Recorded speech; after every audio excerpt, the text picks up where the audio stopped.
तो दोस्तों, अमारा मौत मामले पर बड़ी खबर सामने आई है, जहां न्याय दिलाने के लिए सड़कों पर उतरे हैं लोग।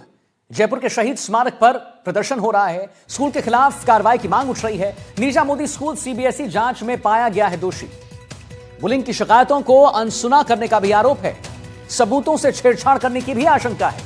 सीबीएसई ने स्कूल को नोटिस जारी कर दिया है। तो अमारा मौत मामले में बड़ी खबर है। न्याय दिलाने के लिए सड़कों पर उतर गए हैं लोग। जयपुर के शहीद स्मारक पर प्रदर्शन हो रहा है। स्कूल के खिलाफ कार्रवाई की मांग उठ रही है। सीधी तस्वीर हम आपको दिखा रहे हैं यहां पर धरना स्थल पे, कैसे वहां पर उनके जो पेरेंट्स हैं, उनके जो माता पिता है, वो मौन व्रत आज उन्होंने धारण किया है। और जैसा हमने आपको पहले भी बताया था कि आज कैंडल मार्च भी देखने को मिलेगा। तो लगातार आपको हम एनडीटीवी राजस्थान पर वो तस्वीर दिखा रहे हैं। विश्वास हमारे साथ लगातार बने हुए हैं। विश्वास, जरा बताइए आज वहां पर क्या कुछ देखने को मिल रहा है। एक हम बड़ा यहां धरना देख पा रहे हैं, जो आपके ठीक पीछे हम देख पा रहे हैं। अगर क्या बात हो सकती है उनके माता पिता से, हालांकि आज वो मौन व्रत धारण किए हुए माता पिता नहीं तो क्या कुछ परिजनों से बात हो सकती है। क्या उनकी मांग है, क्या उनका कहना है। नीरजा मोदी स्कूल सीबीएसई जांच में पाया गया है दोषी। और सबसे बड़ी बात यहां पर विश्वास ये हो जाती है कि बार बार उस बच्ची ने ये कहा कि मुझे प्रताड़ित किया जा रहा था। बार बार उस छोटी बच्ची ने कहा कि मुझे नहीं जाना है स्कूल, फिर भी स्कूल ने कुछ नहीं किया है। अब आगे की कार्रवाई क्या होगी, बताएं जरा विश्वास, लोगों से बात करें। जी देखिए, बिल्कुल यहाँ पर अभी शहीद स्मारक पर ये जो धरना है ये शुरू हो चुका है। ये 6 बजे तक ये जो धरना है ये चलेगा। और आपको बता दें कि जिस तरीके से पहले भी प्रेस कॉन्फ्रेंस के माध्यम से बच्ची के पिता जो हैं विजय, उन्होंने बताया था कि वो 12 से 4 मौन व्रत जो है वो धारण रखेंगे। इसके बाद में अभी दोनों मौन व्रत में हैं। और यहाँ पर आप देख सकते हैं कि किस तरीके से वे परेशान है। इस तरीके के जो दृश्य हैं ये विचलित करने वाले होते हैं, हमेशा आपको सोचने पे मजबूर करते हैं, आपको झकझोर देते हैं कि किस तरीके से क्या स्थिति, मनोदशा क्या उस माँ बाप की रही होगी जिसने अपनी बच्ची को खो दिया, और इस तरीके से वो भी इतने अननेचुरली तरीके से। और इसके बाद में आज तक न्याय की मांग के लिए लगातार वे लगे हुए हैं, न्याय की मांग के लिए लड़ रहे हैं। और दोनों दोहरी जो मार है वो झेल रहे हैं कि एक तरफ जो है बच्ची के जाने का गम है, उसका दुख है, और दूसरी तरफ उसकी न्याय के लिए जो लगातार लड़ाई है वो लड़ना पड़ रहा है। यहाँ पर काफ़ी लोग बैठे हुए हैं। बच्ची के मामा जो है साहिल से बात करने की कोशिश करूँगा मैं कि किस तरीके से जो ये पूरा आज हमने जिस तरीके से पड़ताल भी की, हम वहाँ पर पहुँचे, सौरभ मोदी के घर हम पहुँचे, हमने वहाँ पर उनसे जानने की कोशिश की कि क्या पूरा मामला है। हमने देखा कि किस तरीके से हमने पूरा रिपोर्ट दिखाई, हमने अपनी पड़ताल की कि किस तरीके से जो पूरा ये मामला है ये रहा। बच्ची के मामा हैं यहाँ पर साहिल, उनसे बात करने की कोशिश करूँगा। साहिल, आज जो है हम यहाँ पर लगातार पहुँचे, हम सौरभ मोदी के घर गए, मैं खुद गया, इन्वेस्टिगेशन की, हम पड़ताल कर रहे हैं। मेरी पड़ताल में बात भी सामने आई थी कि सुपरवाइजर के कहने पे वॉश किया गया ब्लड स्टेन्स।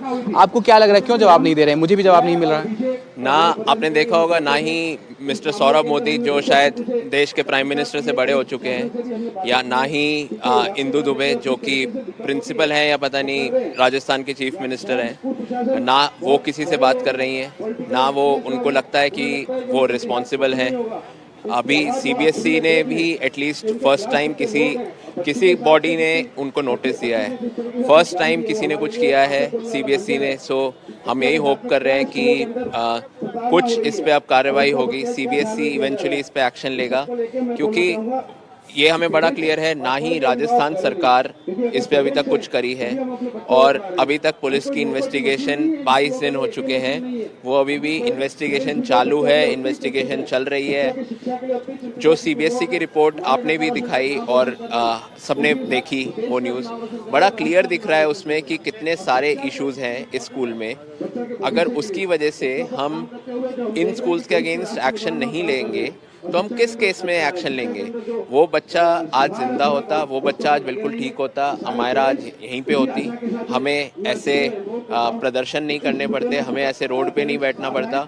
और हम यही चाहते हैं कि कोई एटलीस्ट इस पे फेयरली इन्वेस्टिगेट करके इसको जल्द से जल्द क्लोजर पे लाए, क्योंकि अब 22 दिन हो चुके हैं। 22 दिन में अगर हमें ये भी नहीं पता चल पा रहा है कि हुआ क्या है इस केस में, तो हमें कब पता चलेगा? मैं सीबीएसई एक बात पूछना चाह रहा था कि जो राजस्थान शिक्षा विभाग की जो पूरी रिपोर्ट है वो सबमिट हो चुकी है। उस रिपोर्ट में कुछ चीज़ें हमारे सामने आई हैं, हालांकि रिपोर्ट अभी तक दे नहीं रहे हैं वो लोग। उसमें जिस तरीके से बताया गया है कि बिल्डिंग इंफ्रास्ट्रक्चर एंड ऑल, एक बात जो अभी सर ने भी उठाई थी 2 दिन पहले कि हेलोइन वाला कोई एंगल है, क्या वो बात है, क्या वो बात जो है कही जा रही है? मेरे को लगता है राजस्थान सरकार के जो उन्होंने डिस्ट्रिक्ट एजुकेशन ऑफिसर रामनिवास जो है, उन्होंने इतनी घटिया बात करी है जो उन्होंने ऐसे कहा कि बच्चा हैलोवीन खेला है। हैलोवीन कोई अजीब सा फेस्टिवल नहीं है, जैसे कोई नॉर्मल फेस्टिवल होता है वैसे ही है। कुछ नहीं करना होता, उसमें बच्चे अपने पड़ोसियों के घर जाते हैं और उनसे चॉकलेट्स मांगते हैं और फिर चॉकलेट खाते हैं। मेरे को नहीं पता इसका अगले दिन के इंसिडेंट से क्या लिंक है जो वो इसको इतना मेंशन करते रहते हैं। उसके बाद सुबह बच्चा 8 बजे 8:30 बजे स्कूल पहुंचता है, 10:30 बजे तक खुश है, डांस कर रहा है, डांस पीरियड में इधर उधर भाग रहे हैं बच्चे, चॉकलेट खा रहे हैं, गोलगप्पे खा रहे हैं, सब ठीक है। बट क्योंकि राजस्थान सरकार की जो भी रिपोर्ट है उसमें, और आप देखेंगे राजस्थान सरकार की रिपोर्ट में कुछ भी नहीं बोला है, उन्होंने कोई कमियां नहीं निकाली। उन्होंने कहा सिर्फ नेट लगा सकते थे तो बेटर रहता। जबकि आप सीबीएसई में देखिए, सीबीएसई की रिपोर्ट इतना कुछ कह रही है। 2 रिपोर्ट एजुकेशन डिपार्टमेंट की, एक सेंट्रल और एक सरकार राजस्थान सरकार की, इतनी अलग है। इससे हमें क्या पता चलता है कि एक रिपोर्ट क्लियरली बहुत बायस्ड है, वो क्लियरली इन्फ्लुएंस्ड है। जो बड़े लोग हैं इसमें केस में इन्वॉल्व, उनकी वजह से इन्फ्लुएंस्ड है और वो चाहते ही नहीं है कि कोई बात आए।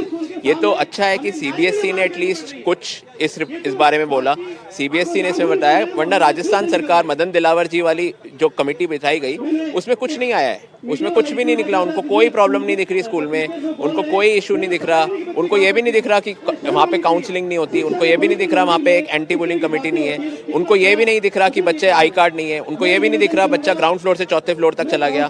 तो इस तरह के लोग केपेबल ही नहीं है, ये जो डिस्ट्रिक्ट एजुकेशन ऑफिसर बना बैठे हैं इनको केपेबल ही नहीं है ये काम करने के, और वो इनको ये काम दिया हुआ है।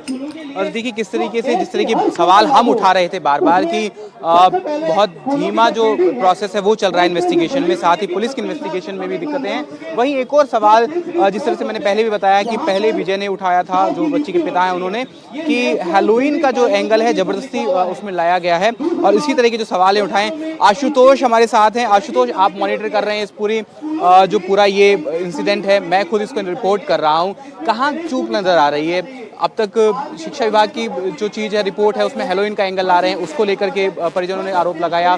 इसके अलावा अभी तक स्कूल से कोई जवाब नहीं मिल रहा है।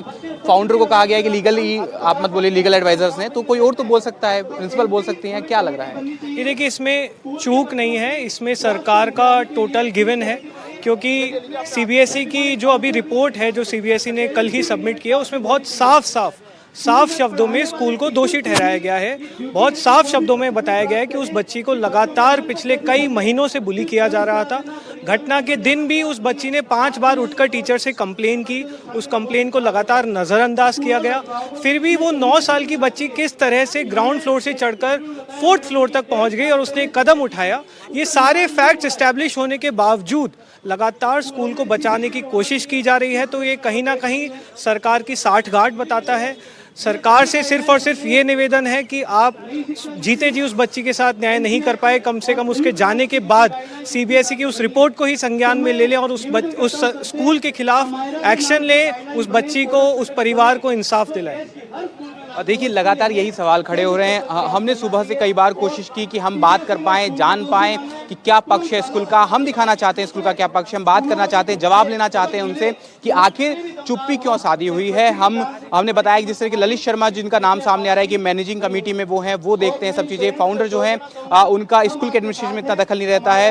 हालांकि इस पूरे मामले में इतना बड़ा मामला है तो कुछ ना कुछ रिपोर्ट तो उन्होंने मंगवाई होगी, उसके आधार पर जवाब देना चाहिए था। मगर जिस तरह से बताया जा रहा है कि लीगल एडवाइजर्स ने मना किया है, लेकिन मैनेजिंग कमेटी से किसी ने जवाब नहीं दिया, प्रिंसिपल कोई जवाब नहीं दे रही हैं। यहाँ पर जो अभिभावक संघ है उनके तरफ से प्रवक्ता जो है अभिषेक जैन हमारे साथ हैं। अभिषेक, आज ये आप लोग जो आंदोलन है इसको उठा रहे हैं, किस तरीके से आगे लेकर जाएंगे इसको, और क्या मतलब अभी क्या लग रहा है, कहाँ चूक है? सर चूक केवल राजस्थान सरकार के द्वारा हो रही है, क्योंकि जिस प्रकार से मामले की जांच हो रही है वह कहीं ना कहीं ये अंदेशा जता रही है कि नीरजा मोदी स्कूल और राजस्थान सरकार इन दोनों की कहीं ना कहीं मिलीभगत हो चुकी है। इसी वजह से जांच को प्रभावित किया जा रहा है, क्योंकि आप देख सकते हैं राजस्थान सरकार के जो शिक्षा विभाग की जो जाँच कमेटी थी, उस कमेटी ने जो जाँच रिपोर्ट दी और जो CBSE बोर्ड ने जाँच रिपोर्ट दी, दोनों भिन्न है। चलिए ठीक है विश्वास, मैं बिल्कुल आता हूं आपके पास, और जैसा कि हम अपने दर्शकों को लगातार बता रहे हैं, हमारी पैनी नजर बनी है हमारा इस केस में।